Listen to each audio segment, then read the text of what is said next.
भुगतान संतुलन के तत्व कौन कौन से हैं? चलिए आ जाइए, फटाफट शेयर कर लीजिए एक बार। भुगतान संतुलन के तत्व कौन कौन से हैं? भुगतान संतुलन के तत्व कौन कौन से हैं? आ जाओ बच्चों। भुगतान संतुलन के तत्व कौन कौन से हैं?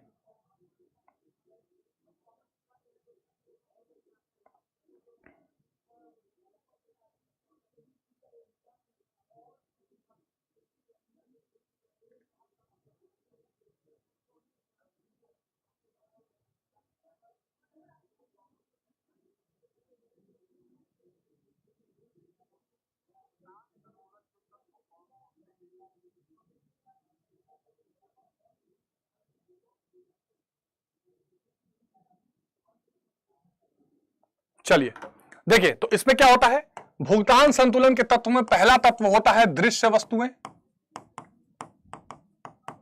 दृश्य वस्तुएं। अच्छा, एक बात मैं पहले बता देता हूं, इसके पहले कि आप लोग कुछ पूछें, एक बात मैं पहले बता देता हूं। वो बात यह है, ठीक है? हाँ बच्चे, हाँ बेटा प्रणाम। नहीं, अब स्टार्ट हो गई है वाईटी पे, देखिए। हाँ जैसे सर मेरा एड्रेस जो है वो तो गांव का है आधार कार्ड पे। बेटा परेशान मत होइए, उसके लिए अलग से कॉल कर लीजिएगा, अभी क्लास चल रही है, बता दूंगा। ठीक है, चलिए यहां आइए। कल सुबह 5 बजे एमसीक्यू, कल सुबह 5 बजे एमसीक्यू कराऊंगा, इसलिए पहले बता देता हूं। आप लोग बार बार पूछते हो, इसलिए पहले ही बता देता हूं। कल सुबह 5 बजे, नहीं देवी दयाल, बहुत देर तक मैं नहीं क्लास करा पाऊंगा, लेकिन मैं कुछ इंपॉर्टेंट सवाल जो छोड़ गया था वो सवाल आप लोगों का करा दे रहा हूं, जो मैं कुछ छोड़ के चला गया था। तो सबसे पहले हम लोग करने जा रहे हैं भुगतान संतुलन के तत्व। भुगतान संतुलन के तत्व, भुगतान संतुलन के तत्व सबसे पहले हम लोग करने जा रहे हैं। अच्छा, सीयूईटी का भी फॉर्म आ गया, आप लोगों को पता ही होगा। तो सीयूईटी का भी फॉर्म आ गया है, उस पर भी आप लोग, ठीक है, सीयूईटी का फॉर्म आ गया, उसकी भी डिटेल जानकारी दे देंगे। चलिए, तो पहला हो जाएगा इसमें दृश्य वस्तुएं। सबसे पहले आ जाएगा इसमें दृश्य वस्तु, दूसरा आ जाएगा इसमें अदृश्य वस्तु। ठीक है, दृश्य वस्तु का आयात और निर्यात दोनों, दृश्य वस्तु का आयात और निर्यात दोनों। इसी तरह अदृश्य वस्तु का आयात एवं निर्यात दोनों। दृश्य वस्तु का आयात निर्यात और अदृश्य वस्तु का आयात निर्यात, ये दोनों इसमें शामिल रहेगा। तीसरा आएगा एक पक्षीय भुगतान। एक पक्षीय भुगतान, एक पक्षीय भुगतान क्या होता है?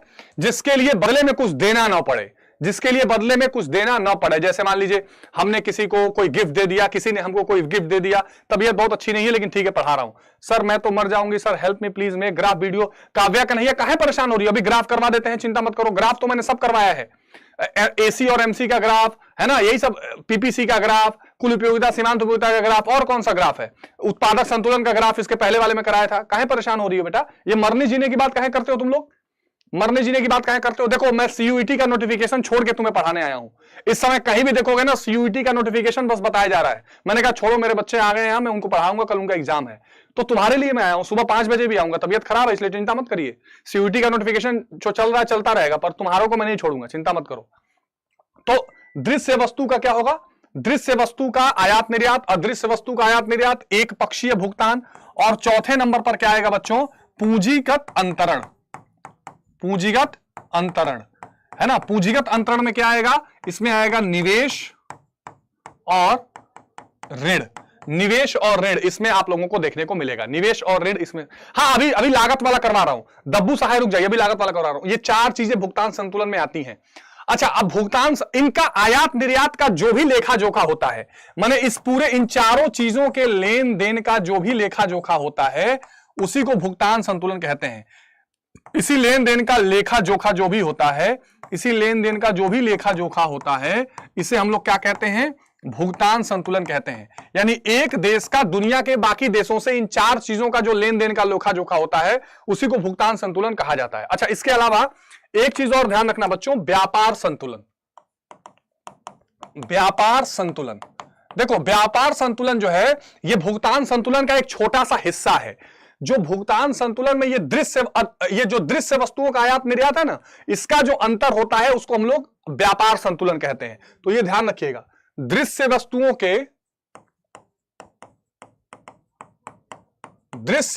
के आयात निर्यात, दृश्य वस्तुओं के आयात निर्यात के अंतर को, दृश्य वस्तुओं के आयात निर्यात के अंतर को व्यापार संतुलन कहते हैं। क्या कहते हैं? अंतर को व्यापार संतुलन कहते हैं। व्यापार संतुलन कहते हैं। दृश्य वस्तुओं के आयात निर्यात के अंतर को क्या कहते हैं? व्यापार संतुलन का नाम दिया जाता है। आगे बात समझ में, इसमें केवल दृश्य वस्तुएं होती हैं, इसी के आयात निर्यात के अंतर को व्यापार संतुलन कहा जाता है। अब अगर मान लो निर्यात जो है वो अधिक है आयात से, अगर निर्यात अधिक है आयात से तो इसको अनुकूल व्यापार संतुलन कहते हैं, अनुकूल। और अगर निर्यात जो है वो कम है, अगर निर्यात कम है आयात से तो इसको प्रतिकूल कहते हैं, इसको प्रतिकूल भुगतान संतुलन कहते हैं। अब एक क्वेश्चन और कराऊंगा, फिर मैं चलूंगा लागत पे, फिर लागत वाला पूरा कराऊंगा। सारे लागत करवा रहे हो सर, आय का चक्रीय प्रवाह हाँ कराया है, फिर करा देता हूं। हाँ ठीक है, आय का चक्रीय प्रवाह भी करा देता हूं। अब देखो, अब जरा यहां पे चलते हैं। प्रश्न है मुद्रा के मूल्यह्रास एवं डिवैल्यूएशन, मूल्यह्रास और अरे क्या बोलते हैं डिवैल्यूएशन को, मुद्रा के मूल्यह्रास एवं अवमूल्यन में अंतर। देखो एक बात समझो, मूल्यह्रास और अवमूल्यन दोनों में क्या होता है? उमेश बेटा मैं तुम्हारी बात सुन चुका हूं, चलो कल शाम को कोशिश करूंगा। देखो अवमूल्यन और मूल्यह्रास दोनों में क्या होता है? मुद्रा की वैल्यू घटती है। माने जैसे मान लो, एक सेकेंड, मान लो पहले $1 के बदले 100 रुपया था, अब अगर हमको $1 के बदले 200 देना पड़े तो हमारे करेंसी की वैल्यू घट गई। तो अब लेकिन सवाल ये उठता है कि क्या ये अवमूल्यन हुआ या ये मूल्यह्रास हुआ? तो ध्यान से समझना इसका अंतर क्या होता है, बाकी बना के लिख लेना। जो अवमूल्यन होगा ये किया जाएगा सरकार द्वारा, जो मुद्रा का अवमूल्यन होता है वो सरकार के द्वारा किया जाता है। बात समझ आई? वो सरकार के द्वारा। हाँ वीरू बेटा प्रणाम। और जो मूल्यह्रास होता है ये किया जाता है बाजार या मांग एवं पूर्ति द्वारा, मांग या पूर्ति द्वारा। तो जो विदेशी विनिमय की मांग और पूर्ति होती है इसके द्वारा क्या होता है? मूल्यह्रास होता है। और सरकार द्वारा जो वैल्यू घटाई जाती है उसको हम लोग अवमूल्यन कहते हैं। तो अवमूल्यन और मूल्यह्रास में यह अंतर है कि दोनों में क्या होता है। बेटा इतना ज्यादा बच्चे शेयर कर दो ना कि सीयूईटी का अपडेट पीछे हो जाए सारे चैनल्स पे और हम लोगों का यूपी बोर्ड सबसे आगे आ जाए। सत्यम तिवारी देवरिया, क्या बात है, बहुत आज 500 से ऊपर पहुंचा दो। सीयूटी का अपडेट छोड़ के आऊंगा आपके लिए, और बाकी तबियत तो जानते ही हो, तो खूब पहुंचा दो। चलो, अवमूल्यन जो है सरकार द्वारा किया जाता है, मूल्यह्रास बाजार और मांग या पूर्ति द्वारा किया जाता है। ये इन दोनों में जो वैल्यू है वो घटती है, इन दोनों में करेंसी की वैल्यू घटती है। हाँ शिवांग तिवारी सबके लिए है, ये दोनों में क्या होता है? वैल्यू करेंसी की घटती है। अच्छा अब आ जाओ लागत पे चलते हैं। लागत, ठीक है, लागत क्या कहता है? देखो उत्पादन के साधनों पर किया गया व्यय, उत्पादन के साधनों पर जो किया गया व्यय है वो लागत कहलाता है। अच्छा एक बात और, जितने लोग लाइव हो सुन लो, ये सेशन खत्म करते ही मैं सीयूईटी का एक सेशन लाइव करूंगा 15 मिनट के लिए। सारे बच्चे मुझे वहां चाहिए, सारे बच्चे मुझे वहां चाहिए। सर आज जो आप बता रहे हो कॉल बोर्ड के पेपर के लिए इंपॉर्टेंट है। हाँ बेटा कल इंपॉर्टेंट है और सुबह 5 बजे भी क्लास लेने वाला हूं। तो उत्पादन के साधनों पर जो किया गया व्यय है ये लागत कहलाता है। ये जो लागत है ये दो तरह का होता है, एक होता है प्रत्यक्ष लागत और एक होता है निहित लागत। निहित लागत का मतलब होता है जो अपने ऊपर व्यय किया जाता है। जैसे मान लीजिए लेट सपोज कि हाँ सब बता रहा हूं बहुत बढ़िया काव्या, बहुत बढ़िया। अब ध्यान से सुनो, ये जो निहित लागत है ये अपने ऊपर किया गया होता है, दिखाई नहीं देता। जैसे मान लो आपकी गाड़ी है, कंपनी में लगी हुई है, अब उसका आप कोई लागत थोड़ी खुद को भरेंगे, लेकिन दिखाई देगा, है ना। ये एक अपने आप को आप सैलरी देते, अपनी गाड़ी, अपनी कुर्सी में, इस पर जो लागत लगेगी वो निहित लागत है। प्रत्यक्ष लागत क्या है? जो बाहर भुगतान की जाए, जो बाहर भुगतान की जाए। जैसे मान लो आप जो भी उत्पादन का साधन इस्तेमाल कर रहे हैं, उसके लिए जो आप भुगतान कर रहे हैं वो प्रत्यक्ष लागत के रूप में दिखाई देती है। किट्टू बेटा 1 तारीख के बाद सोशियोलॉजी। अब आओ इन लागत पर चलते हैं। लागत में क्या होता है? सबसे पहले होता है कुल स्थिर लागत। कुल स्थिर लागत, ठीक है, इसको बोलते हैं टोटल फिक्स कॉस्ट। ये क्या होता है? उत्पादन के स्तर के साथ बदलता नहीं, ये फिक्स रहेगा। अच्छा, ये क्या है? ये अल्पकाल का है। देखो एक बात ध्यान रखना, अल्पकाल और दीर्घकाल क्या है? अल्पकाल में उत्पादन के सभी साधनों को बदल नहीं सकते, कम से कम एक साधन बदला जा सकता है, बाकी नहीं बदल सकते। लेकिन दीर्घकाल में उत्पादन के सभी साधनों को बदल सकते हैं। दीर्घकाल में उत्पादन के क्या कर सकते हैं? सभी साधनों को हम लोग बदल सकते हैं। आई बात समझ में? तो अब कुल स्थिर लागत क्या है? मान लीजिए इकाई है, उत्पादन की इकाई है 1 2 3 4 5।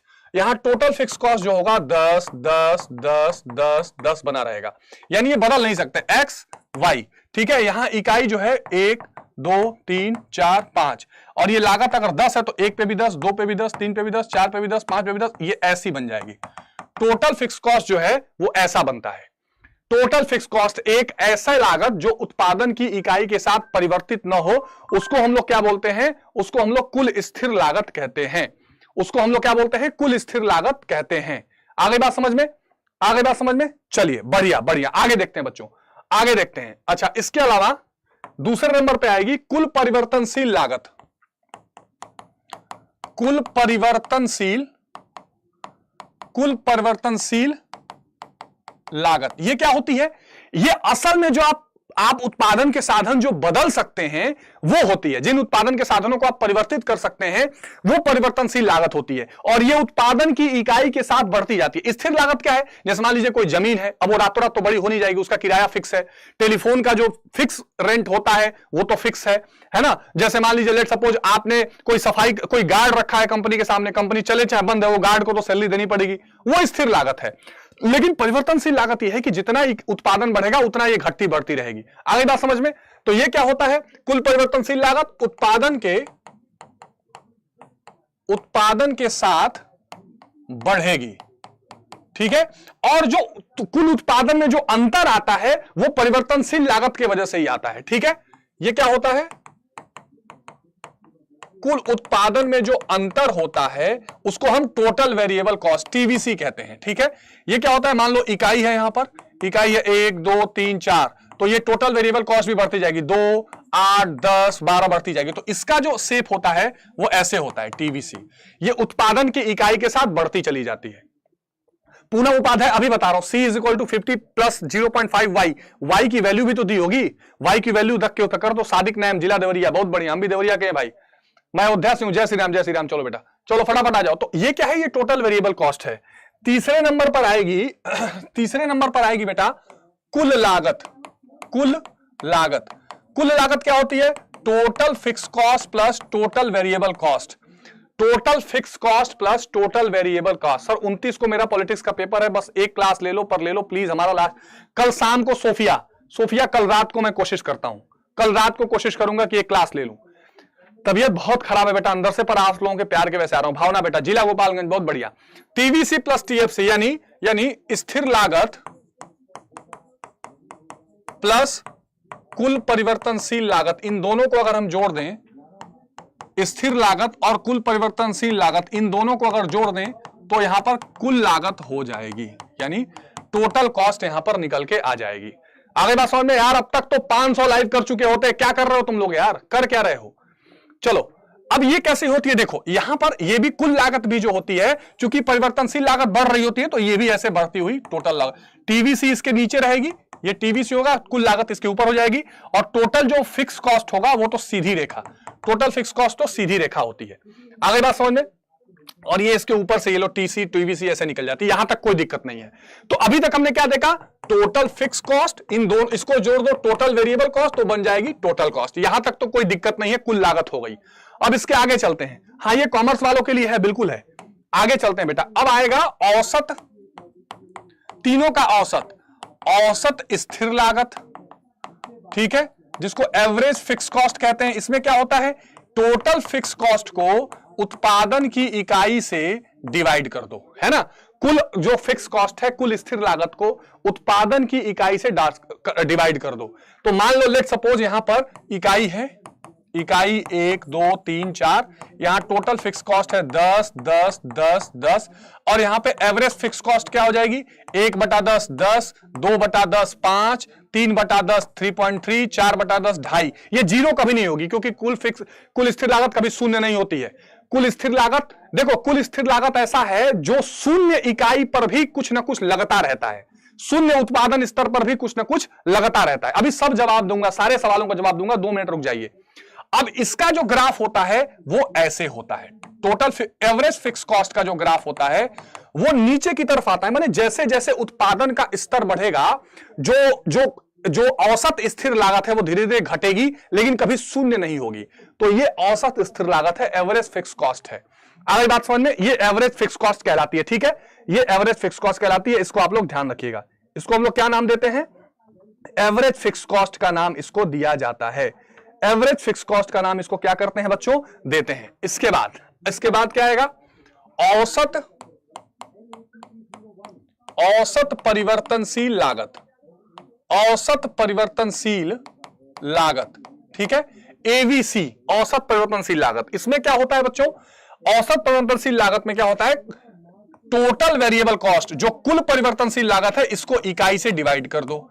तो कुल परिवर्तनशील लागत जैसे मान लो 1 2 3 4, यहां टीवीसी दिया हुआ है 2 8 10 15, तो इसको इन दोनों को डिवाइड करके 2/1 2/8 4 10/5 2 5/4 जो है 15/4 4 चौको 16 3 पॉइंट समथिंग, तो ये आ जाएगा ऐसे। तो ये एवरेज वेरिएबल कॉस्ट है, इसको ध्यान रखना, इसके बारे में बहुत ज्यादा कोई दिक्कत वाली बात नहीं आनी चाहिए, ठीक है। हाँ, शादी में मुझे छोड़ गए हैं कोई बात नहीं, थोड़ा सा इंतजार करो, सब बता रहा हूं, जो पूछ रहे हो थोड़ा इंतजार करो, बने रहोगे तो करूंगा, नहीं तो बंद करके चला जाऊंगा।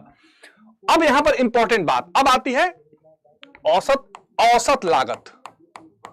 औसत लागत ये क्या होती है, जो आपका कुल लागत आया है उसको इकाई से डिवाइड कर दो, यानी टोटल कॉस्ट को इकाई से डिवाइड कर दो, और ये जो कर्व होता है वो यू आकार का होता है, एवरेज कॉस्ट जो होता है वो यू आकार का होता है, ध्यान रखिएगा। यू आकार यानी ये लागत पहले गिरती है, बाद में ये लागत बढ़ने लगती है। क्यों? क्योंकि आप उत्पादन के सभी साधनों को बदल नहीं सकते। राहुल चौरसिया देवरिया, बहुत बढ़िया। तो ये औसत लागत वक्र जो है ये यू आकार की होती है, औसत लागत वक्र जो है वो यू आकार की होती है। सबकी सुनूंगा, डब्बू सहाय रुक जाइए, ठीक है। उसके बाद आएगा सीमांत लागत, सीमांत लागत जिसको हम लोग बोलते हैं मार्जिनल कॉस्ट। ये क्या होता है, ये कुल लागत का अंतर होता है, कुल लागत का अंतर। इसका मतलब होता है कि जब आप एक और उत्पादन के साधन को बढ़ाते हैं तो कुल लागत में जो परिवर्तन आता है उसको हम लोग सीमांत लागत कहते हैं। यानी जब आप एक और, सर आपकी तबीयत कैसी है, बहुत ठीक नहीं है, बस क्लास ले रहा हूं, पढ़ लो, हाँ सब पीडीएफ मिलेगा, अब ध्यान से समझो, हाँ ठीक है मिस्टर 29 को लूंगा। तो सीमांत लागत जो होता है कुल लागत का अंतर होता है, कुल लागत का अंतर होता है ना, कुल लागत का अंतर होता है। जैसे मान लो कुल लागत, ये टोटल कॉस्ट है, ये मान लो 10 हुई, फिर 15 हुई, फिर 18 हुई, तो 10 से 15 में 5 का अंतर, 15 से 18 में 3 का अंतर, ये जो अंतर रहा है उसको सीमांत लागत कहते हैं। और ये भी क्या होता है, यू आकार का, एमसी कर्व भी यू आकार का होता है, एमसी कर्व भी क्या होता है, यू आकार का होता है। अब ध्यान देना, इन दोनों में संबंध पूछा जाता है, सबसे इंपॉर्टेंट, एमसी एवं एसी का संबंध, एमसी एवं एसी का संबंध। क्या संबंध है, ये संबंध है, नोट कर लो, एक्स वाई, ये है तुम्हारा एसी वक्र, और इसको न्यूनतम बिंदु पर काटती है एवरेज कॉस्ट वक्र। मैं थोड़ी देर पहले वाले सेशन में ही बता चुका हूं कि पहले दोनों घटते हैं तो एसी बड़ी रहती है, फिर सीमांत लागत वक्र एसी को न्यूनतम बिंदु पे काटती है और फिर एसी ऊपर चली जाती है, सॉरी ये एमसी ऊपर चली जाती है, ठीक है, और एसी नीचे रह जाती है, ठीक है,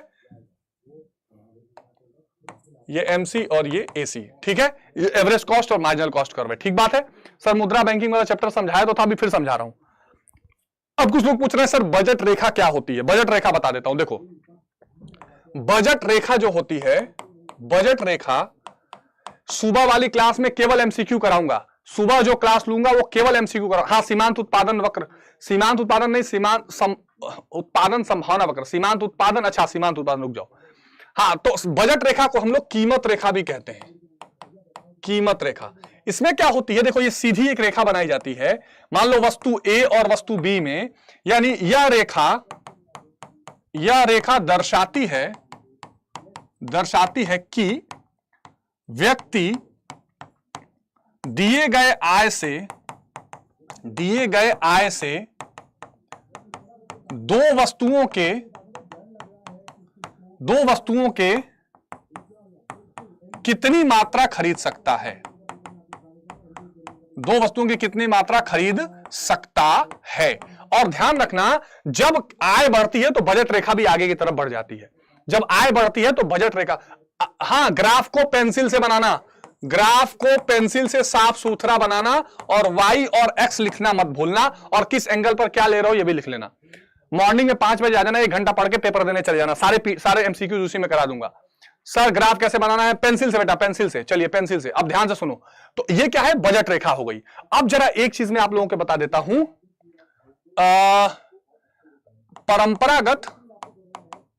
परंपरागत एवं कीन्स के सिद्धांत में अंतर, परंपरागत एवं कीन्स के सिद्धांत में अंतर। परंपरागत और कीन्स के सिद्धांत में क्या अंतर है, जरा ये अंतर भी देखते हुए चलिएगा। परंपरागत और कीन्स के सिद्धांत में क्या अंतर है? सर इंग्लिश में बताओ सर प्लीज, धीरज बैठवा बेटा। This is classical and Keynesian approach. तो परंपरागत में क्या था? परंपरागत में कौन कौन शामिल था? पीगू, मार्शल, ठीक है, एडम स्मिथ, ये लोग क्या थे? ये सब किसमें शामिल थे? परंपरागत में शामिल थे। चलो यार, राजकोषीय नीति बता रहा हूं, शेयर करो, पहले शेयर करो, 500 पहुंचाओ, जल्दी करो, जल्दी शेयर करो अपने स्कूल में जितने बच्चे हैं, करा रहा हूं, सब करा रहा हूं। चलो, अब इन्होंने कहा यहां पर से के बाजार का नियम भी है, इसमें से के बाजार का नियम, से के बाजार का नियम भी इसमें शामिल है, से के बाजार का नियम भी इसमें शामिल है। और से के बाजार का नियम क्या कहता है कि मांग पूर्ति अपनी मांग का सृजन स्वयं करती है, पूर्ति अपनी मांग का सृजन स्वयं करती है, पूर्ति अपनी मांग का सृजन स्वयं करती है। जितनी भी पूर्ति होगी उतना मांग जनरेट हो जाएगा, ठीक है। सरकार के हस्तक्षेप की आवश्यकता नहीं, सरकार के हस्तक्षेप की आवश्यकता नहीं है, आवश्यकता नहीं है, सरकार के हस्तक्षेप की कोई आवश्यकता नहीं है, ठीक है। यह परंपरागत सिद्धांत था। कीन्स ने क्या कहा? कीन्स ने कहा सब बकवास बात है। कीन्स का सिद्धांत समझ लो, सबसे इंपॉर्टेंट, कीन्स का सिद्धांत समझ लो। कीन्स ने क्या कहा था? कीन्स ने 1936 में एक किताब लिखी, ठीक है। यह क्वेश्चन अलग से पूछा जाता है, क्या? The general theory on employment, interest and money, ठीक है। अच्छा, व्यष्टि और समष्टि का अंतर जरूर आएगा, ये भी बता दे रहा हूं, व्यष्टि और समष्टि का अंतर जरूर आएगा।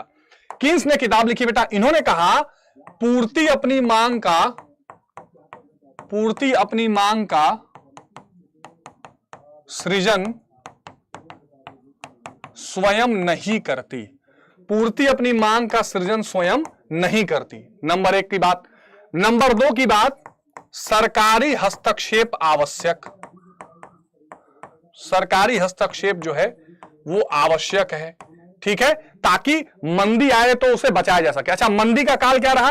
मंदी का काल रहा था 1929 से 1934, ये क्वेश्चन पूछा जाता है, ठीक है। कीन्स ने इस बात की धारणा की थी, ध्यान रखिएगा।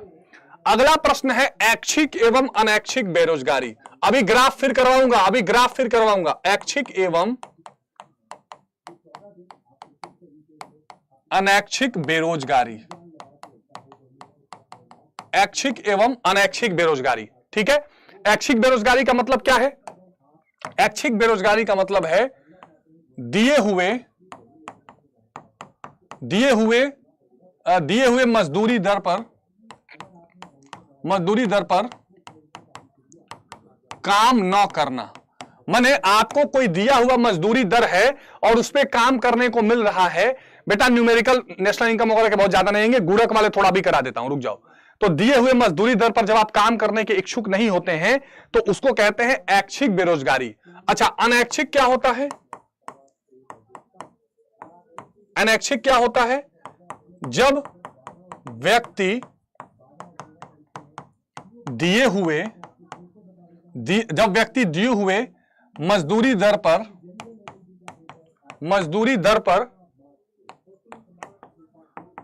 कार्य करने को इच्छुक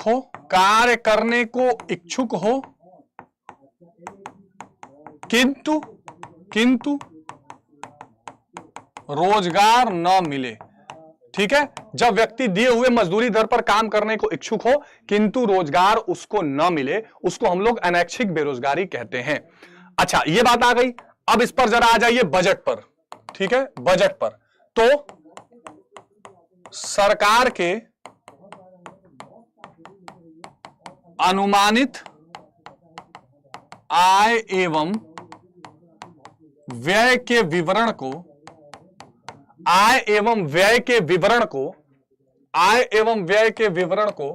क्या कहते हैं? बजट कहते हैं। बजट कहते हैं। सरकार के आय एवं व्यय के विवरण को क्या कहते हैं? बजट। सर ग्राफ कहिए आने पर अलग से पेपर मिलता है क्या? नहीं, उसी कॉपी में बनाना पड़ता है। सर 1929 की महामंदी, वही तो बताया था जब देश में, पूरी दुनिया में मांग की कमी हो गई थी। अब ध्यान से सुनो, अनुमानित आय एवं व्यय के विवरण को बजट कहते हैं। अच्छा, बजट में ध्यान रखना, बजट में दो चीजें होती हैं, एक होती है बजट की प्राप्ति और एक होता है बजट का व्यय। एक होता है बजट की प्राप्ति, एक होता है बजट का व्यय। ठीक है, एक होती है बजट की प्राप्ति, सीमांत लागत बताया तो था, कुल लागत में होने वाले परिवर्तन को सीमांत लागत कहते हैं। ठीक है, कुल लागत में होने वाले परिवर्तन को क्या कहते हैं बच्चों? कुल लागत में होने वाले परिवर्तन को सीमांत लागत कहते हैं। ठीक है, चलिए, तो बजट में क्या है? एक प्राप्ति है और एक क्या है? व्यय है। ठीक है, बजट में एक प्राप्ति है और एक क्या है बच्चों? एक व्यय है। बजट में एक प्राप्ति है और एक क्या है बच्चों? व्यय है। चलिए आगे देखते हैं। अब प्राप्ति पर देख लेते हैं। बजट प्राप्ति जो है, इसके दो हिस्से होते हैं। ठीक है, एक क्या होता है? एक होता है बच्चों पूंजीगत प्राप्ति, और एक होता है बच्चों, एक होता है पूंजीगत प्राप्ति, एक होता है राजस्व प्राप्ति। एक होता है पूंजीगत प्राप्ति, एक होता है राजस्व प्राप्ति। अब पूंजीगत प्राप्ति क्या है? ध्यान से सुनना। वह प्राप्ति जिससे सरकार की संपत्ति में कमी आए या देनदारी बढ़े। मतलब जिससे या तो सरकार की संपत्ति में कमी आए या उसकी देनदारी यानी कहीं से कर्जा ले आए, उसको पूंजीगत प्राप्ति कहते हैं। इसमें दो चीजें होती हैं, इसमें या तो सरकार ऋण लेता है या सरकार क्या करेगा? विनिवेश, यानी सरकार ने अगर किसी कंपनी में पैसा लगा रखा होगा उस कंपनी को बेच देगा, या कर्ज वापस लेना, सरकार ने अगर कहीं कर्जा दिया होगा तो वो वापस ले लेगा, अपने संपत्ति को कम कर लेगा, क्योंकि इससे कमाता था ब्याज, अब वो खत्म हो जाएगा। ये पूंजीगत प्राप्ति है। अच्छा, राजस्व प्राप्ति देख लेते हैं। ये सब क्वेश्चन पूछे जाने वाले हैं। राजस्व प्राप्ति देख लेते हैं। ये अच्छी प्राप्ति मानी जाती है। ठीक है, ये अच्छी प्राप्ति मानी जाती है। थैंक यू ऋषभ बेटा। वह प्राप्ति जिससे ना संपत्ति घटे, वह प्राप्ति जिससे न संपत्ति घटे, ठीक है, न देनदारी बढ़े, न संपत्ति घटे न देनदारी बढ़े, उसे राजस्व प्राप्ति कहते हैं। उसे राजस्व प्राप्ति कहते हैं। ठीक है बेटा, एक बात बता दे रहा हूं, एक बात बता दे रहा हूं, CUET का बैच जिसे भी लेना होगा वो यहां संपर्क मेरे से कर लेगा। CUET का बैच आ गया है, सारी जानकारी, सारा हेल्प आपको पूरे एग्जाम में मैं करूंगा, यहां पे ध्यान रखिएगा, ठीक है। CUET की टेंशन मत लीजिएगा, CUET का फॉर्म आ गया है। चलिए, राजस्व प्राप्ति, वह प्राप्ति जिससे न संपत्ति घटे न देनदारी बढ़े उसे राजस्व प्राप्ति कहते हैं। अब इसमें दो तरह के होते हैं। जो राजस्व प्राप्ति है, इसके दो स्रोत हैं, कर और गैर कर। कर और गैर कर, दो तरह के इसके स्रोत हैं। इंपॉर्टेंट क्वेश्चन बताइए, सब इंपॉर्टेंट ही बता रहा हूं। हाँ, आय व्यय विधि सब समझा रहा हूं, थोड़ा रुक जाओ। साख सृजन बता दिया था, इससे पहले वाला सेशन नहीं देखा क्या? थैंक यू रोआ मूवीज, थैंक यू। तो अब कर में क्या होता है, इसमें भी दो होता है। एक होता है प्रत्यक्ष कर, एक होता है प्रत्यक्ष कर, जैसे इसमें आय कर, इसमें संपत्ति कर, जो यानी जिस पर लगाया जाएगा वही भरेगा। एक होता है अप्रत्यक्ष कर, यानी लगाया किसी और पर जाएगा, भरेगा कोई और, जैसे GST, जैसे बिक्री कर, है ना। GST क्या होता है, कंपनी पर लगाया जाता है, कंपनी उसको आपसे वसूल लेती है। आ गई ना समझ में? तो ये क्या होता है, ये अप्रत्यक्ष कर होता है। प्रत्यक्ष और अप्रत्यक्ष ये कर होता है। गैर कर, ये क्वेश्चन पूछा था पिछली बार एग्जाम में कि गैर कर स्रोत कौन कौन से हैं सरकार के। तो जैसे सरकार क्या करती है, कोई फीस वसूलती है, जैसे सरकार कोई फाइन वसूलती है, जैसे सरकार आपसे चुंगी यानी पहले किसी चौराहे पे टैक्स वसूलती थी, सरकार जो है फीस, फाइन, स्टैंप ड्यूटी, आप कोई जमीन लिखवाते हैं तो स्टैंप लगता है, उसके लिए पैसा लेती है। ये सब जो पैसे सरकार वसूलती है, ये बिना कर का पैसा है जो सरकार को एक तरह से उसके रूप में मिलता है। हाँ, बजट घाटा भी समझा रहा हूं, रुक जाइए। तो ये कर और गैर कर राजस्व प्राप्ति है। अब जरा सा हम लोग इसमें व्यय को भी जो दो डिफिनेशन है उसको बता देता हूं। लिखने का टिप्स ये है कि पॉइंट वाइज लिखिएगा, वर्ड लिमिट का ध्यान रखिए। एग्जाम में इकोनॉमिक्स में बहुत बड़ा बड़ा पेपर नहीं छापना होता है, टू द पॉइंट चीजें लिखिए और अच्छा सा ग्राफ बना दीजिएगा जहां ग्राफ जरूरी हो, ठीक है। अच्छा, आरोही कुमारी, ठीक है। अगला सवाल देखते हैं, बजट व्यय। बजट व्यय, इसमें भी दो तरीके के होते हैं, ठीक है। पूंजीगत व्यय, ठीक है, राजस्व व्यय। पूंजीगत व्यय और राजस्व व्यय, दो तरह के व्यय इसमें देखने को मिलते हैं। सर प्लीज MCQ भी, MCQ सुबह 5 बजे कराऊंगा, MCQ सुबह 5 बजे कराऊंगा। विशाल, अगर कुछ ना आए तो कॉपी भरना, आ रहा हो तो टू द पॉइंट लिखना। क्या 500 लाइव हम लोग नहीं कर पा रहे हैं? क्या 500 लाइव करने की हिम्मत नहीं है, औकात नहीं है? क्या बोलूं, बताओ, फटाफट करो यार। चलिए, तो पूंजीगत व्यय, सर आपके पास से नेट ठीक है क्या? नेट ठीक है, न्यू स्टूडेंट चाहते हैं मान्यवर, थैंक यू बेटा। मेरा नाम लीजिए, रजनीश जी ले लिया। चलिए आगे चलिए। पूंजीगत व्यय यानी वह व्यय, यह अच्छा व्यय माना जाता है जिससे या तो संपत्ति बढ़े, माने सरकार ने कोई नई संपत्ति बना ली, या देनदारी घटे।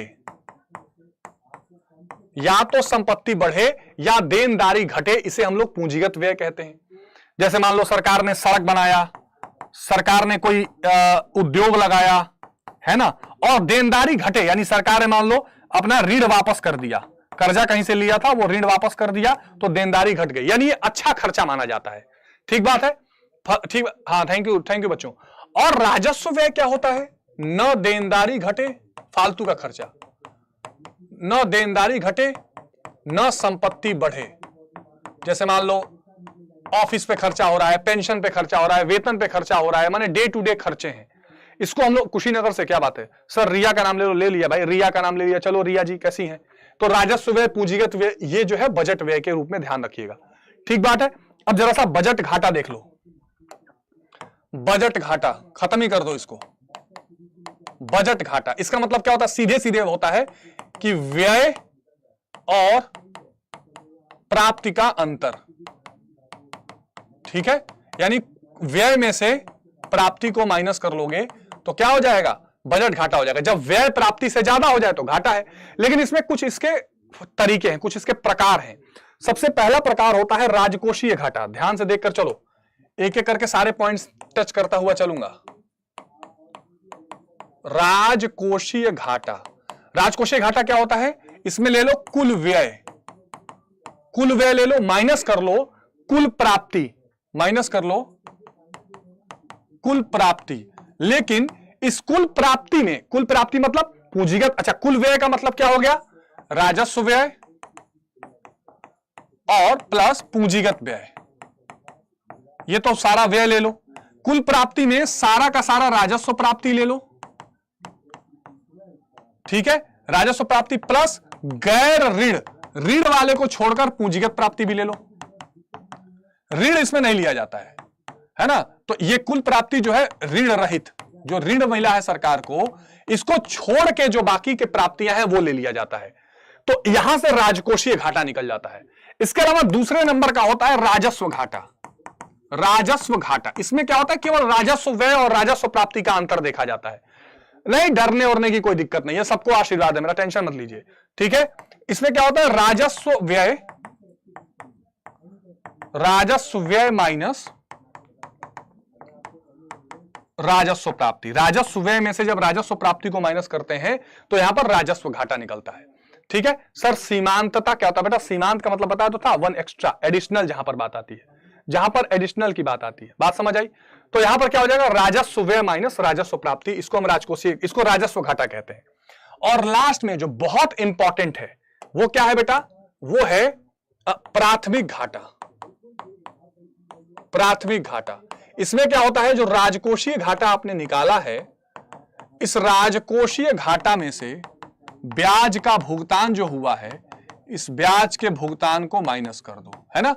राजकोषीय घाटे में से ब्याज के भुगतान को माइनस कर दो। हाँ, कुछ नहीं आएगा तो कॉपी भर देना, कुछ नहीं आएगा तो कॉपी भर देना, कुछ नहीं आएगा तो कॉपी भर देना, उसकी दिक्कत नहीं है, ठीक है, उसकी दिक्कत नहीं है। तो ये प्राथमिक घाटा हो गया। अच्छा, अब लास्ट पॉइंट इसका राजकोषीय नीति।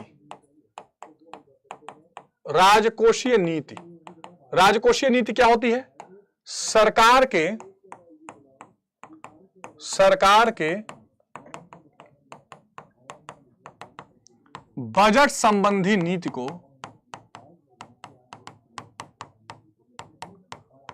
राजकोषीय नीति कहते हैं। सरकार के बजट संबंधी नीति को राजकोषीय नीति कहा जाता है। या हम कह सकते हैं कि सरकार के, हाँ मोहम्मद अबूजार आपका नाम ले लिया, ठीक है। So the policy related to the budget of government is called fiscal policy. आ गई बात समझ में? अब इसमें दो तरह की चीजें होती हैं, एक होता है विस्तारवादी।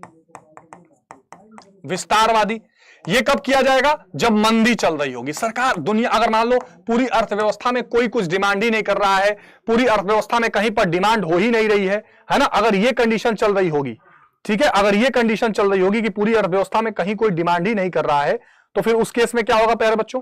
फिर उस केस में क्या होगा? उस केस में क्या होगा? अगर मान लो अर्थव्यवस्था में कोई कहीं डिमांड ही नहीं कर रहा होगा, अरे भाई ये क्या हो रहा है, ये कोई दिक्कत आ रही है क्या? हाँ, आज YouTube में कुछ दिक्कत चल रही है प्यारे बच्चों, आज YouTube में कुछ दिक्कत चल रही है, ठीक है। पूरी अर्थव्यवस्था में कहीं कोई डिमांड ही नहीं कर रहा होगा। ओहो, आज तो दिक्कत चल रही है भाई YouTube में। चलो ठीक है, पढ़ते रहो। तो यहां पर क्या होगा? विस्तारवादी में क्या होगा? विस्तारवादी में कर घटाया जाएगा, कर घटाया जाएगा, यानी टैक्सेस को कम कर दिया जाएगा, और व्यय बढ़ाया जाएगा। कर घटाया जाएगा और व्यय को बढ़ाया जाएगा, ताकि लोगों के पास ज्यादा से ज्यादा पैसा पहुंचे, ताकि लोगों के पास ज्यादा से ज्यादा पैसा पहुंचे। कॉपी कैसे भरे, अभी कैसे बताएं कैसे भरे भैया? चलिए, दूसरा विस्तारवादी और एक है संकुचित। विस्तारवादी और संकुचित, यहां पर क्या होगा? कर बढ़ाया जाएगा। यह कब किया जाएगा? जब देश में बहुत महंगाई चल रही हो, जब देश में महंगाई चल रही हो तो कम करने के लिए कर बढ़ा दिया जाएगा, यानी लोगों के पास पैसा क्या हो? कम हो जाए, टैक्सेस को बढ़ा दिया जाएगा, ठीक है। और दूसरी चीज क्या किया जाएगा? यहां पर व्यय घटाया जाएगा, व्यय घटाया जाएगा, कर को बढ़ाया जाएगा और व्यय को घटाया जाएगा। चित्रकूट से बहुत बढ़िया। तो यह राजकोषीय नीति है, कब कब लगाया जाता है इसको भी देख लीजिए। अगला देख लीजिए एक बार, स्फीतिक एवं अवस्फीतिक अंतराल। स्फीतिक एवं अवस्फीतिक अंतराल भी जरा एक बार आप लोग देख लीजिए। हाँ बेटा, बिल्कुल बिल्कुल बिल्कुल। तो स्फीतिक एवं अवस्फीतिक अंतराल भी आप लोग एक बार देख लीजिएगा जरा, क्या होता है इसका मतलब भी देख लेंगे। क्या ये YouTube की क्या समस्या चल रही है भाई? ये इतना हैंग क्यों कर रहा है, मुझे ये समझ नहीं आ रहा है। ये इतना हैंग क्यों कर रहा है? अरे बाप रे।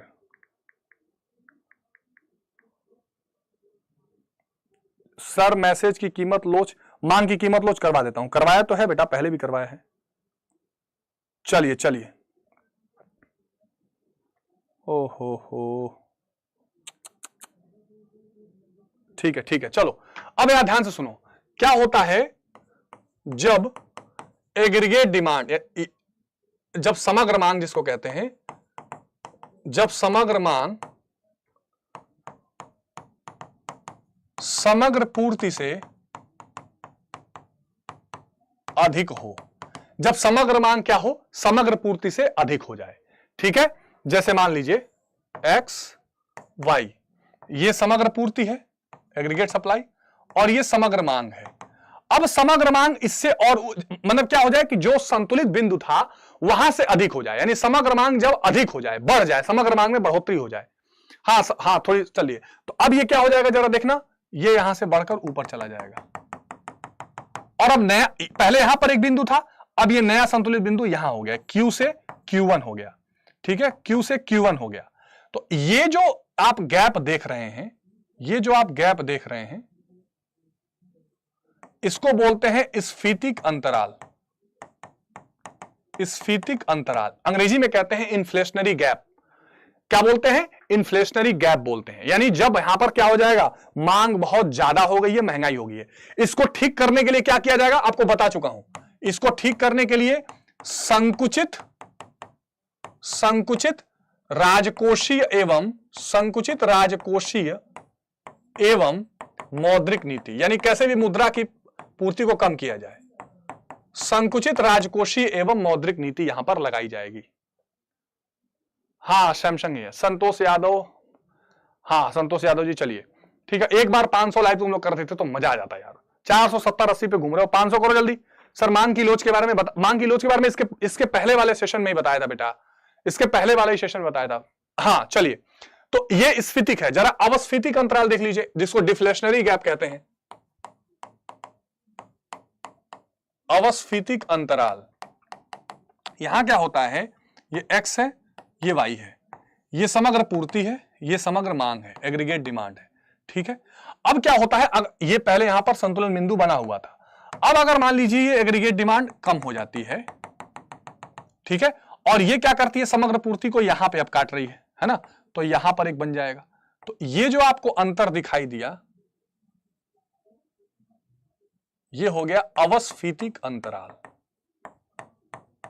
अवस्थितिक अंतराल, और इसमें क्या होता है, ये मंदी की स्थिति होती है। ये क्या होता है बेटा, ये मंदी की स्थिति होती है, और इस स्थिति में जो मांग है वो लगातार गिरती हुई चली जाती है, लगातार मांग गिरती हुई चली जाती है, मंदी की स्थिति जनरेट होती है। ठीक है, यहां पर मंदी की स्थिति जनरेट होती है, और इसको ठीक करने के लिए विस्तारवादी मौद्रिक एवं राजकोषीय नीति, विस्तारवादी मौद्रिक एवं राजकोषीय नीति यहां पर चलती है। ठीक बात है। सीयूईटी के बारे में अभी मेरे इस सेशन के बाद एक लाइव सेशन में लेकर आऊंगा, जिसमें सारी जानकारी 10 मिनट में डाला है मैंने। जरूर इस वीडियो को खत्म करते हो सब लोग उस पर आ जाना, है ना। 5-10 मिनट, ये वीडियो खत्म करने के बाद 5 मिनट में उसको स्टार्ट करूंगा मैं। तो ये अवस्थितिक अंतराल है। अच्छा, अब जरा सा हम लोग राष्ट्रीय आय की विधियां देख लेते हैं। राष्ट्रीय आय की विधियां, ठीक है, राष्ट्रीय आय की निकालने की विधियां, राष्ट्रीय आय को निकालने की विधियां थोड़ा सा हम लोग इसमें देख लेते हैं। राष्ट्रीय आय को निकालने की विधियां देख लेते हैं। तो राष्ट्रीय आय को निकालने की 3 विधियां हैं। पहला है मूल्य वृद्धि विधि, ठीक है, जिसको हम लोग बोलते हैं कुल उत्पाद विधि। कुल उत्पाद विधि, ठीक है, एग्जाम में आएगा तो पहले सबके बारे में थोड़ा थोड़ा आपको लिखना होगा। इसमें बेसिकली क्या होता है, पीडीएफ मिलेगा बेटा Telegram channel CUET Hindi medium का। इसमें क्या होता है प्यारे बच्चों, इसमें क्या होता है, मूल्य वृद्धि निकाली जाती है। मूल्य वृद्धि यानी कुल उत्पाद माइनस मध्यवर्ती वस्तु, ठीक है, और यहां पर एक फॉर्मूला लगाया जाता है। फॉर्मूला क्या है? प्राथमिक प्लस द्वितीयक प्लस तृतीयक क्षेत्र, तीनों क्षेत्र की मूल्य वृद्धि निकाल लीजिए। तीनों क्षेत्र की मूल्य वृद्धि निकाल लीजिए। यहां से आप पहुंच जाएंगे जीडीपी एमपी पर। ठीक है, यहां से आप कहां पहुंच जाएंगे? जीडीपी एमपी पर। इसमें आप माइनस मूल्यह्रास कर दीजिए, इसमें आप माइनस नेट इनडायरेक्ट टैक्स यानी शुद्ध अप्रत्यक्ष कर दीजिए, और इसमें प्लस कर दीजिए NFIA। तो यहां से निकल जाएगा राष्ट्रीय आय, यहां से निकल जाएगा राष्ट्रीय आय। ये आपका क्या होता है, जिसको हम राष्ट्रीय आय किसको कहा जाता है? NNPFC को, net national product at factor cost को राष्ट्रीय आय कहा जाता है। प्यारे बच्चों ध्यान रखिएगा, NNPFC को राष्ट्रीय आय कहा जाता है। ठीक है, NNPFC को राष्ट्रीय आय कहा जाता है। ये राष्ट्रीय आय की विधियां हैं। अच्छा, मूल्य वृद्धि विधि हो गया। दूसरा क्या होता है बच्चों? दूसरा होता है आय विधि। दूसरा है आय विधि। आय विधि में क्या चलता है? ठीक है, आय विधि में क्या चलता है, इसको भी लेके चलेंगे हम। ठीक है, आय विधि में क्या चलता है, इसको भी लेके चलेंगे हम। तो आय विधि में क्या फॉर्मूला होता है? कर्मचारियों का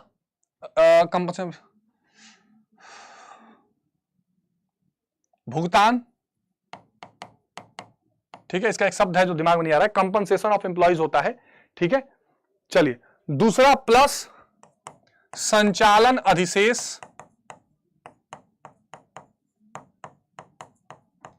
प्लस मिश्रित आय। इन तीनों को जोड़ के आप पहुंच जाएंगे NDPFC पर, और इसमें NFIA बस जोड़ दीजिए, तो ये बन जाएगा net national product at factor cost, जिसको हम लोग राष्ट्रीय आय कहते हैं। ठीक है, जिसको हम लोग क्या कहते हैं? राष्ट्रीय आय कहते हैं। ठीक बात। इसके आगे चलिए, इसके आगे होगा क्या? व्यय विधि। इसके आगे होगा व्यय विधि, जिसको बोलते हैं टोटल आउटले मेथड, व्यय विधि। व्यय विधि में क्या होता है? व्यय विधि में होता है व्यय विधि में होता है उपभोक्ता का अंतिम व्यय प्लस यानी गृहस्थ क्षेत्र का अंतिम व्यय प्लस सरकार क्षेत्र का अंतिम व्यय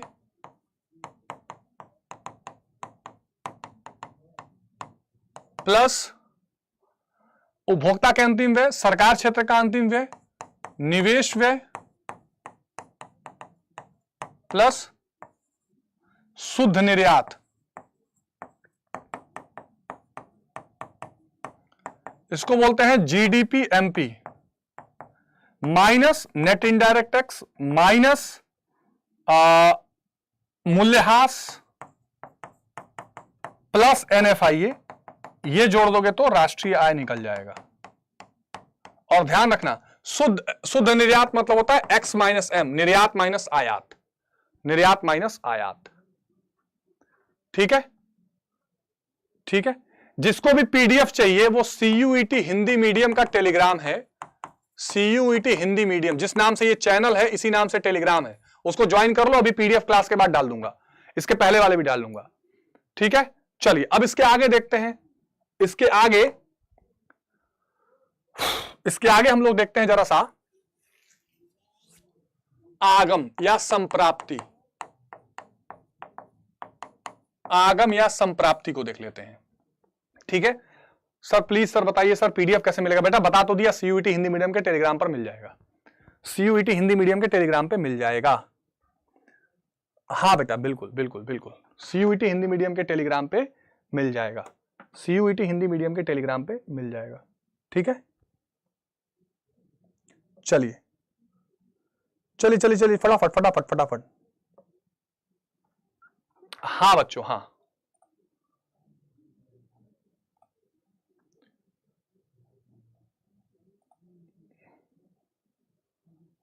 चलिए चलिए चलिए चलिए चलिए।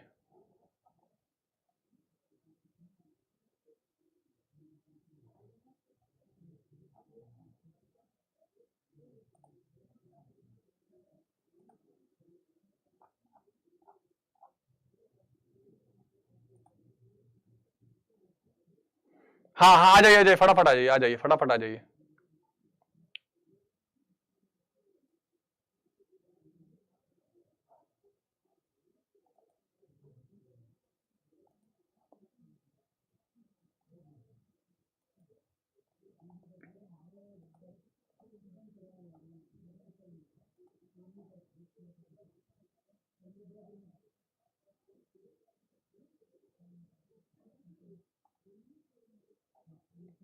चलिए अब यहां आते हैं, क्या होता है, किसी वस्तु के विक्रय से प्राप्त धनराशि को, किसी वस्तु के विक्रय से प्राप्त धनराशि को आगम या संप्राप्ति कहते हैं। आगम या संप्राप्ति कहते हैं। क्या कहते हैं? आगम या संप्राप्ति। हाँ, उपभोग की प्रवृत्ति बता, सर उपभोग प्रवृत्ति फलन C is equal to 50 plus 0.5 Y। बेटा इसका मतलब यह है कि इनकम बढ़ने से कितना गुना कंजम्पशन बढ़ेगा, लेकिन Y की अगर वैल्यू रख दोगी तो वहां आंसर निकल जाएगा।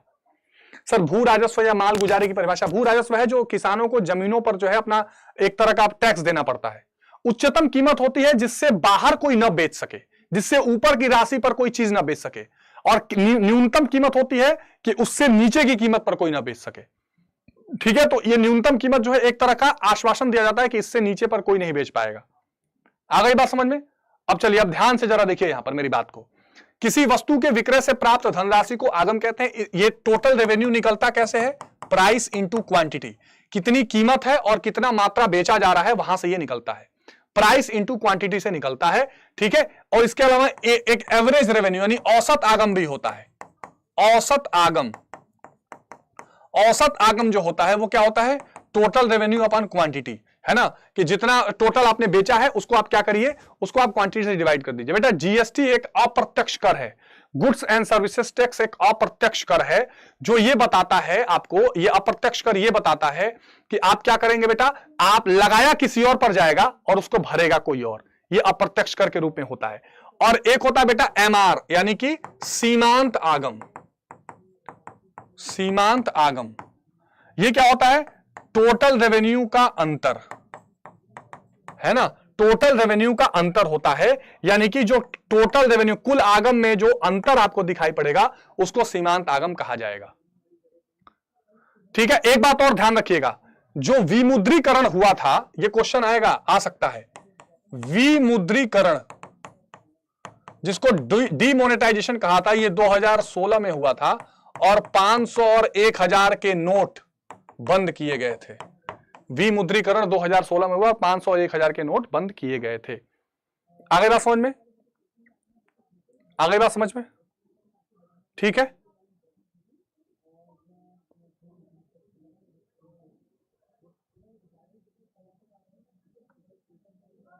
चलो अब देख लेते हैं गुणक, निवेश गुणांक।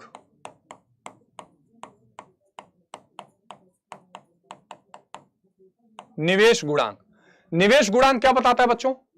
निवेश गुणांक क्या बताता है? निवेश गुणांक ये बताता है कि आय में परिवर्तन के कारण निवेश में कितना परिवर्तन हो रहा है।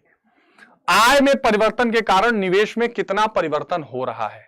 ठीक है, सीमांत आगम मतलब होता है कि एक अतिरिक्त इकाई के बिक्री से कुल आगम में कितना चेंज हुआ, है ना। एक अतिरिक्त इकाई के बिक्री से कुल आगम में जो अंतर आता है उसको सीमांत आगम कहा जाता है। ठीक है, आगे बात समझ में? चलिए अब यहां देखो, निवेश गुणांक क्या है? निवेश गुणांक ये होता है कि निवेश में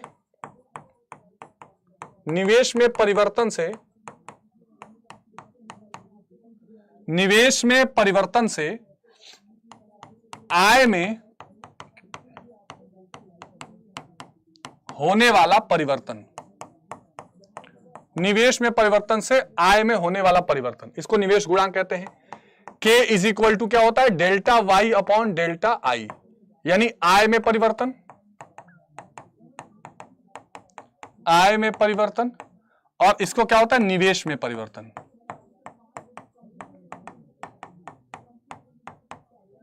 आय में परिवर्तन डिवाइडेड बाय निवेश में परिवर्तन, इसको हम लोग क्या बोलते हैं? डेल्टा वाई अपॉन डेल्टा आई।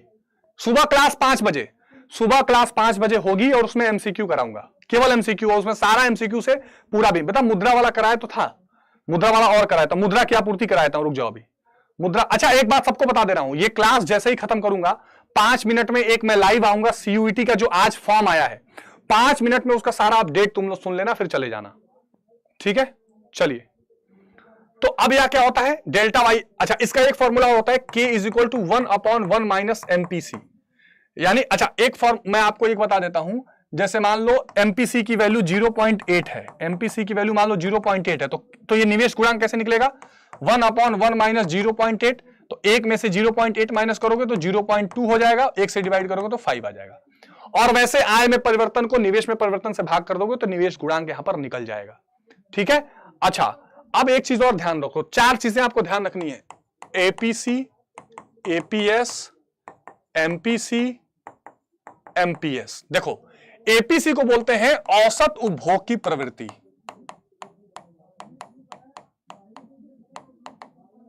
औसत उपभोग की प्रवृत्ति जिसको बोलते हैं C/Y, औसत उपभोग की प्रवृत्ति को बोलते हैं C/Y, ठीक है। एपीएस को बोलते हैं औसत बचत की प्रवृत्ति, औसत बचत की प्रवृत्ति, इसको बोलते हैं S/Y, इसको क्या बोलते हैं S/Y। हां विकास साहनी आपका नाम ले लिया, और ध्यान रखना APC plus APS is equal to 1 होता है, APC plus APS is equal to 1 होता है। सर आपने बोला 9 बजे लाइव आऊंगा, हाँ बेटा अभी 9 बजे बेटा, हाँ लेकिन चेंज करना पड़ा एट वंस। इस वीडियो को पीछे करके पूरा देख लीजिएगा। आपने एक वादा किया था, याद है क्या प्रखर भाई, क्या याद किया, क्या वादा किया था? अभी तो मुझे बस इतना याद है कि तबीयत खराब थी, लेकिन आप लोगों को पढ़ाना था तो मैं पढ़ाने आ गया। भुगतान संतुलन का चालू खाता और पूंजी खाता, हाँ ठीक है रोशनी बता रहा हूं, इसके बाद बता रहा हूं। एमपीसी होता है सीमांत उपभोग की प्रवृत्ति, सीमांत उपभोग की प्रवृत्ति, और एमपीएस होता है सीमांत बचत की प्रवृत्ति, सीमांत बचत की प्रवृत्ति। इसका फॉर्मूला होता है S/Y, इसका होता है डेल्टा S/डेल्टा Y। ये दोनों मिलके 1 के बराबर होते हैं, दोनों में से कोई एक पूछे तो 1 में से माइनस कर देना, दूसरा आ जाएगा, इज इक्वल टू 1 होता है, ये ध्यान रखिएगा, ठीक है। चलिए प्रत्यक्ष कर वो कर होता है, प्रत्यक्ष कर वो कर होता है जो जिस पे लगाया जाए उसी को भरना पड़ेगा, ठीक है। सर हम वेट कर रहे थे आपका, भावना बेटा सॉरी, मुझे लग रहा आप लोग चैनल देख रहे होंगे। मैं ब्रेक नहीं लूंगा बेटा, 5-10 मिनट में ये क्लास खत्म होगी, आप लोग रिलैक्स होकर आराम करिएगा। मेरी 5 मिनट में लाइव आऊंगा सीयूटी के लिए, क्योंकि अपडेट आई है, और सुबह 5 बजे पूरा A to Z MCQ करा दूंगा। सर आपने कहा था अगर चैन दे देंगे, हाँ डिस्ट्रिक्ट में नहीं यूपी में कहा था, गलत बात, डिस्ट्रिक्ट में नहीं कहा था, यूपी में कहा था। डिस्ट्रिक्ट में आ जाओ तो भी आप लोगों को मैं गिफ्ट दूंगा, डिस्ट्रिक्ट में आ जाओ तो भी आप लोगों को गिफ्ट मैं दूंगा, ठीक है। संजय कुमार एक क्वेश्चन बार बार पूछ रहे हैं कि sir C is equal to 50 plus C is equal to 50 plus 0.5y की व्याख्या। इसमें यह कहा जा रहा है कि आपका जो उपभोग है वो इस y के ऊपर डिपेंड करेगा। ये असल में उपभोग फलन है, आय और उपभोग के बीच का संबंध उपभोग फलन होता है। अब मान लो अगर मैं पूछूं कंजम्पशन कितना होगा, मान लो अगर मैं पूछूं कंजम्पशन कितना होगा, तो अगर यहां y की कुछ वैल्यू है, मान ले 100, अगर y की कुछ वैल्यू है यहां 100, तो इस 100 में 0.5 का मल्टीप्लाई करके यहां 50 में जोड़ देंगे, तो ये बताता है कि आय में परिवर्तन होने से उपभोग आपका बदलेगा, ठीक है। अब चलिए एक जरा मैं आप लोगों को बता देता हूं, वो ये है भुगतान संतुलन का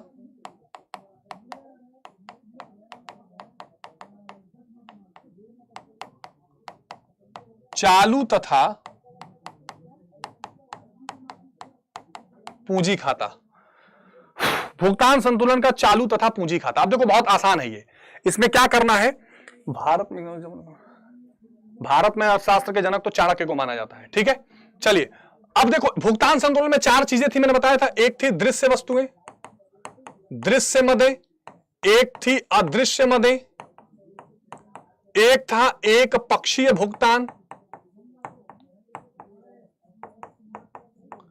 और एक था बच्चों लास्ट में पूंजीगत अंतरण। इस पूंजीगत अंतरण में निवेश एवं ऋण शामिल था, निवेश एवं ऋण शामिल था। इस पूंजीगत अंतरण में निवेश एवं ऋण शामिल था। अब एक जीएसटी को 2017 में 1 जुलाई 2017 को लागू किया गया। जीएसटी 1 जुलाई 2017 को लागू किया गया। अब देखो ये जो 3 चीजें हैं, ये है बेटा चालू खाता में, चालू खाता। इन 3 चीजों का जो लेन देन होता है, हाँ क्रिस सोनी, इन 3 चीजों का जो लेन देन होता है वो चालू खाता यानी करंट अकाउंट में जाता है। ठीक है, हाँ गीतेश कर दीजिएगा मैसेज। और यहां पर ये जो पूंजीगत अंतरण है ये पूंजी खाता है, ये भुगतान संतुलन का पूंजी खाता कहलाता है, ये भुगतान संतुलन का पूंजी खाता कहलाता है। कल सुबह की क्लास मिस मत करना भाई, कल सुबह क्लास मिस मत करना, ठीक है। जो 4 चीजें मुझे लग रही होंगी याद आएंगी, करानी चाहिए थी, वो भी करा दूंगा।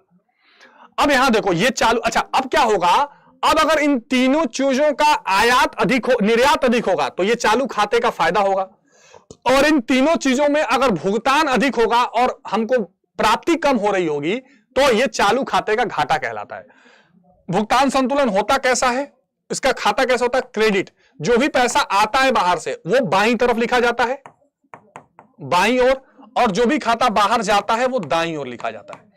ये भी ध्यान रखिए। तो कोई आपसे पूछे कि चालू खाते का घाटा क्या है, तो बोलना कि अगर इन 3 दृश्य मदे, अदृश्य मदे और एक पक्षीय भुगतान को मिलाकर अगर हमें भुगतान ज्यादा करना है और बाहर से पैसा कम मिल रहा है तो ये चालू खाते का घाटा है, और अगर हमें पैसा ज्यादा मिल रहा है तो वो नफे में है। ठीक है, ये ध्यान रखना। नहीं कोई बात नहीं, बात समझ आई, बात समझ आई बच्चों? हाँ, इच्छिक बेरोजगारी का मतलब होता है जब आप अपनी दिए हुए दर पर कार्य करने को तैयार न हो, जब आप दिए हुए दर पर काम करने को तैयार न हो।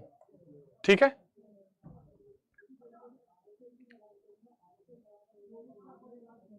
ठीक है,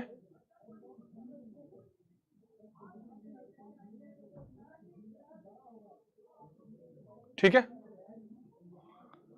सर। तृतीय विनिमय दर बता दो। तृतीय विनिमय दर यह होता है जो मांग और पूर्ति के द्वारा तय की जाए, मांग और पूर्ति दोनों जहां पर बराबर हो जाएं वो तृतीय विनिमय दर है, और वहां क्या होता है, वहां विनिमय दर का निर्धारण होता है, संतुलित विनिमय दर का निर्धारण होता है। अच्छा, मुद्रा आपूर्ति देख लीजिए,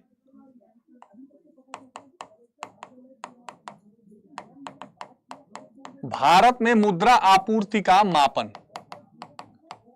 भारत में मुद्रा आपूर्ति का मापन, इसमें क्या होता है, एक होता है M1, M1 is equal C plus DD plus OD, मतलब लोगों के पास जितनी करेंसी है। C का मतलब क्या हो गया, लोगों के पास करेंसी, ठीक। DD का मतलब हो गया लोगों के पास जो मांग जमा है, और OD यानी जो अन्य जमाएं हैं। ठीक है, लोगों के पास जितनी करेंसी है, इसमें जो बैंकों में मांग जमाए हैं जो आप कभी भी निकाल सकते हैं।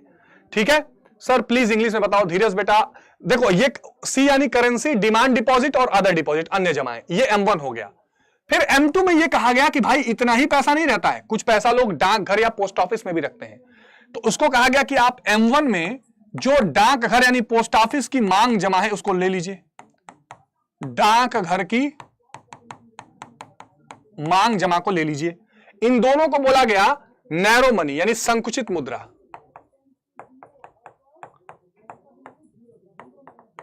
संकुचित मुद्रा बोला गया। ठीक है, बच्चों बिल्कुल अब जवाब दे रही है स्टीफन।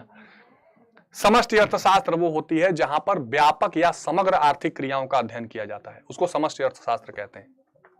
ठीक है, M3 क्या होता है बच्चों, M3 होता है, आप M1 में क्या करिए, जो यहां केवल बैंक का आपने मांग जमा लिखा था, अब बैंक का आप सावधिक जमा भी ले लीजिए, प्लस बैंकों का सावधिक यानी जो फिक्स डिपॉजिट है, जो एक निश्चित समय के बाद ही निकल सकता है, बैंकों का सावधिक जमा भी यहां पर ले लीजिए। सर बीच बीच में थोड़ी कॉमेडी, कॉमेडी क्या करूं, डांस करूं? कॉमेडी की हालत है नहीं, हालत खराब है बच्चे, तबीयत ठीक नहीं है मेरी, बस तुम लोगों का एक तरह से प्यार है कि तुम लोग यहां मुझे खड़ा किए हुए हो। चलो, और M4 में क्या है, और एक एक बच्चा CUET में मुझे चाहिए, CUET की तैयारी में एक एक बच्चा मुझे चाहिए, ये नहीं कि एग्जाम खत्म तो काम खत्म, और इस सर के साथ छूटना नहीं चाहिए, बता रहा हूं बेटा। गुणक और निवेश गुणक एक ही, हाँ बेटा एक ही है। चलिए, और M4 में क्या हो गया, M3 प्लस डाक घर की सावधिक जमा,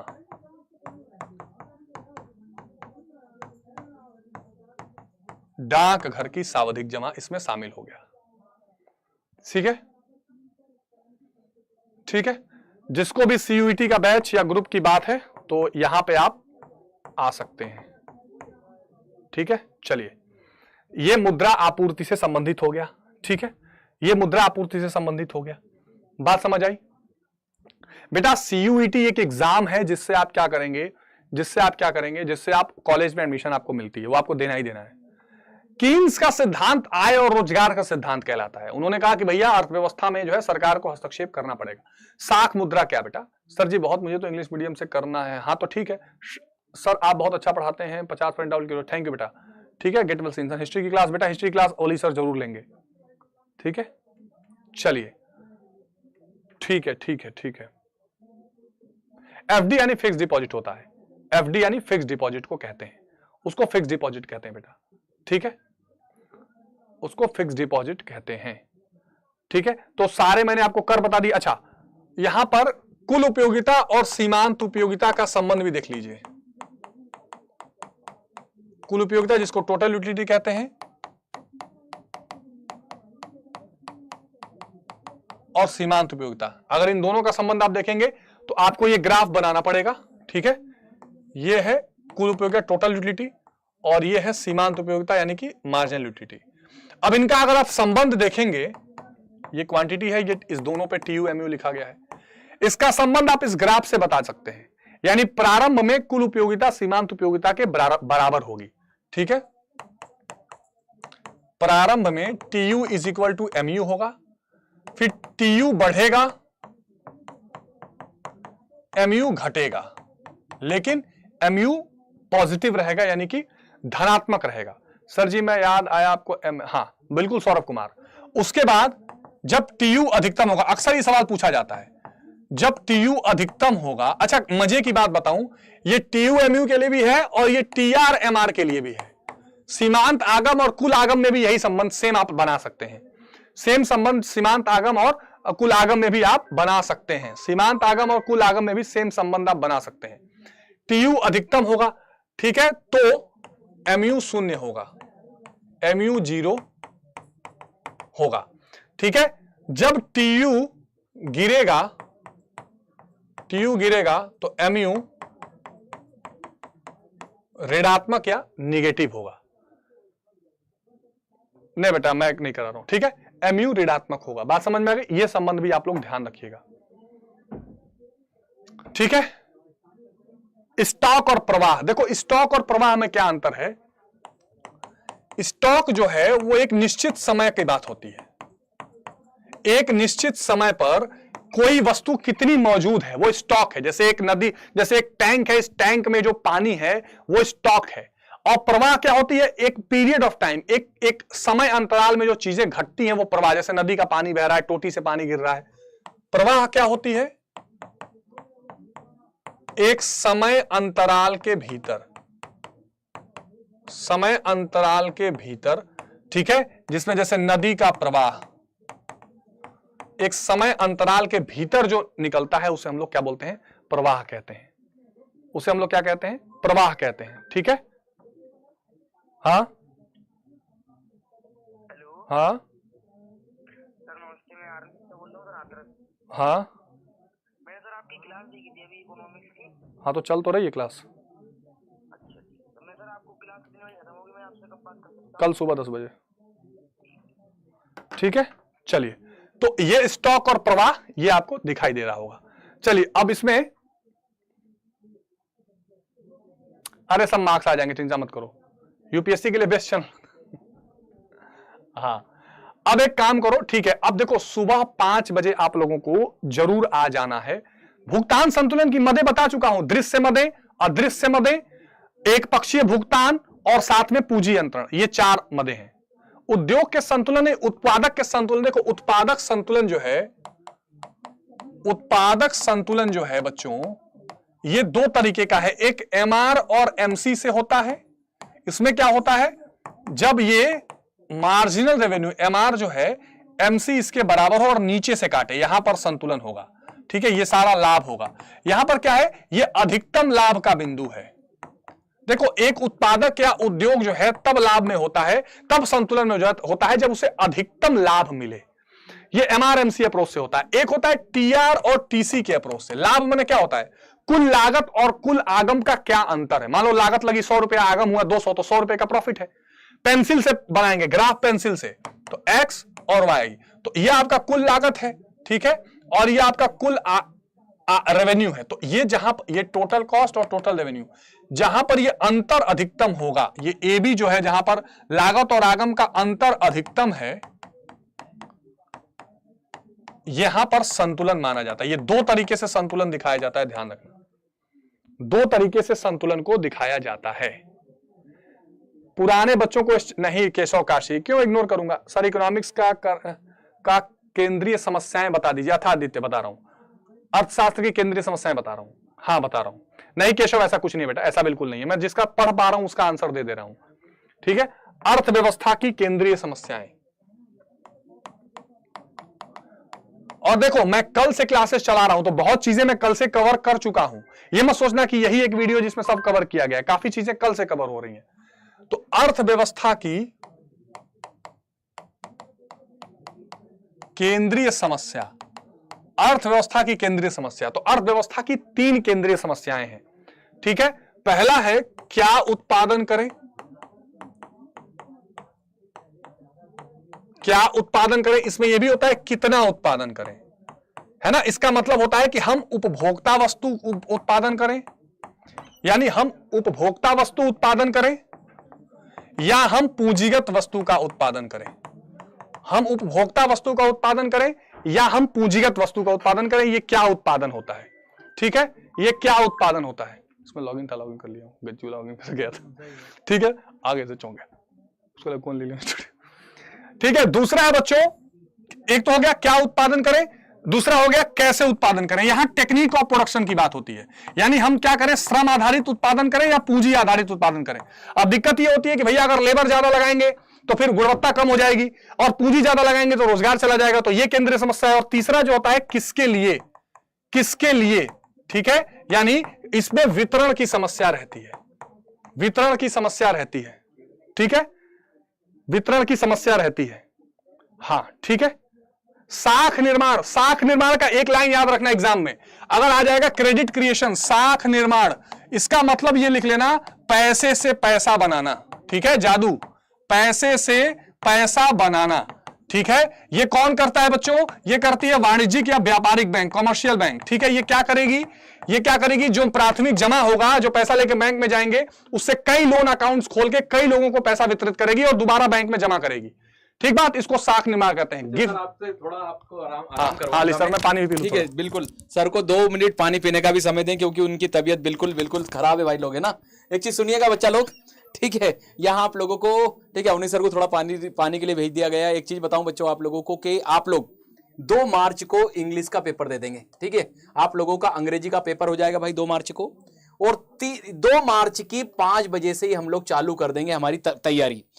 आगे जो हम लोगों का सुनना, 5 बजे से ही हम लोग 2 मार्च को तैयारी चालू कर देंगे हम लोगों की। और आगामी जो बच्चों 3 मार्च और जो हम लोगों का 4 मार्च होगा, समझना, ठीक है, जो 4 मार्च होगा, इन 2 दिन में मैं आप लोगों को बच्चों, आप लोगों का जो इतिहास का पेपर है और जो भूगोल का पेपर है, ठीक है, इसके लिए बहुत अच्छे से तैयारी कराऊंगा बच्चा, है ना।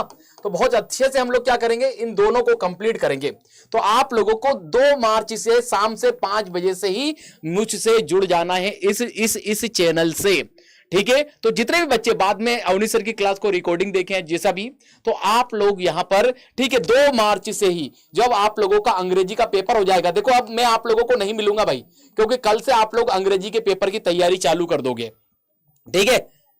आप लोग सभी किसकी तैयारी चालू कर दोगे, अंग्रेजी की, कल शाम से।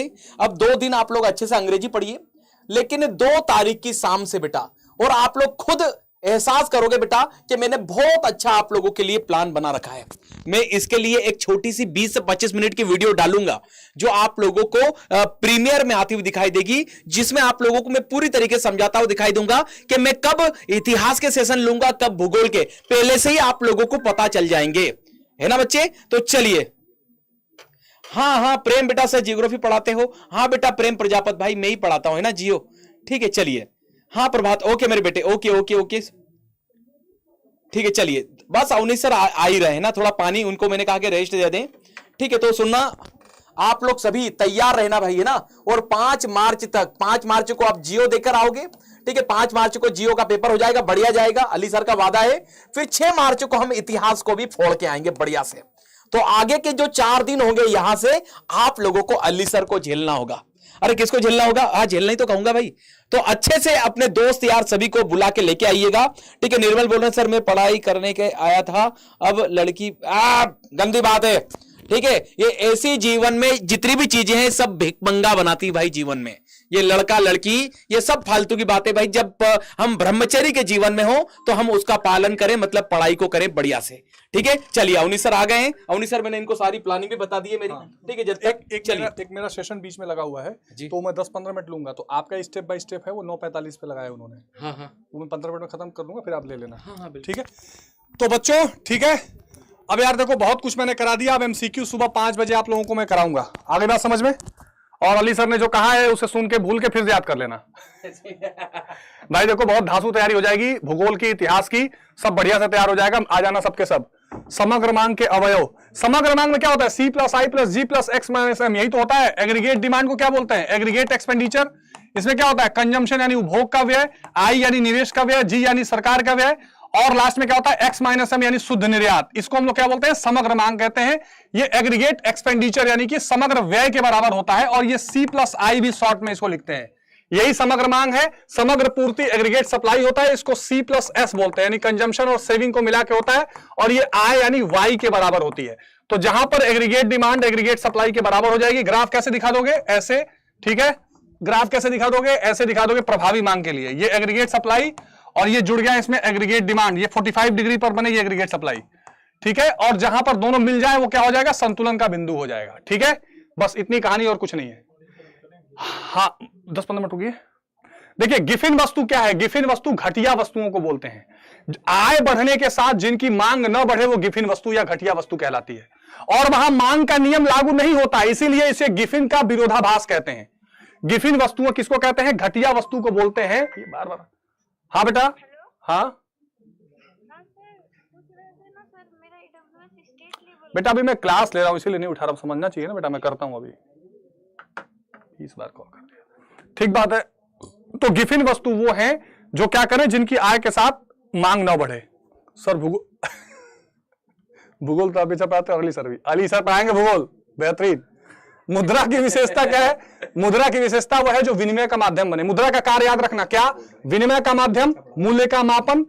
ठीक है, विनिमय का माध्यम, मूल्य का मापन, ये क्या है? मुद्रा के मुख्य रूप से कार्य हैं। सर इतिहास कौन पढ़ाएगा? अली सर बेटा, अली सर इतिहास पढ़ाएंगे सर। कल सुबह 5 बजे। अब एक बार बता देता हूं बेटा, एक बार बता देता हूं, 5 मिनट के बाद मेरा एक लाइव सेशन आ रहा है, उसमें आप लोग जुड़ना चाहे तो जुड़ जाइए। CUT की क्रक्स जानकारी बता देता हूं, उसके बाद अली सर आप लोगों के बाद में स्टेप बाय स्टेप फॉर्म भरवाना ही बताएंगे। ठीक है, चलिए अब बस आराम से टेंशन फ्री होकर एग्जाम देके आइए। ग्राफ को साफ सुंदर बनाइए। सुबह 5 बजे जुड़िए, MCQ में पूरा रिवाइज करवा दूंगा, कुछ छोड़ा नहीं है। कल से जो क्लास लिया है उसको पूरा देखते हुए चले आइए।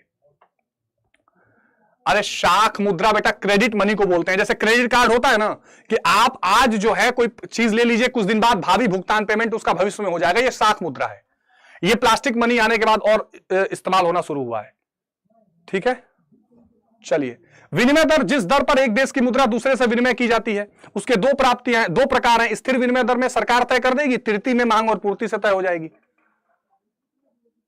चलो तो हाँ चलो तो गुड बाय बच्चों, टेक केयर, जय हिंद। सुबह 5 बजे मिलते हैं। अभी 5 मिनट बाद लाइव आइए सबके सब आ जाना, नहीं तो सुबह क्लास नहीं लूंगा। चलिए बाय, टेक केयर। चुल मच गई है यार बच्चों को। हाँ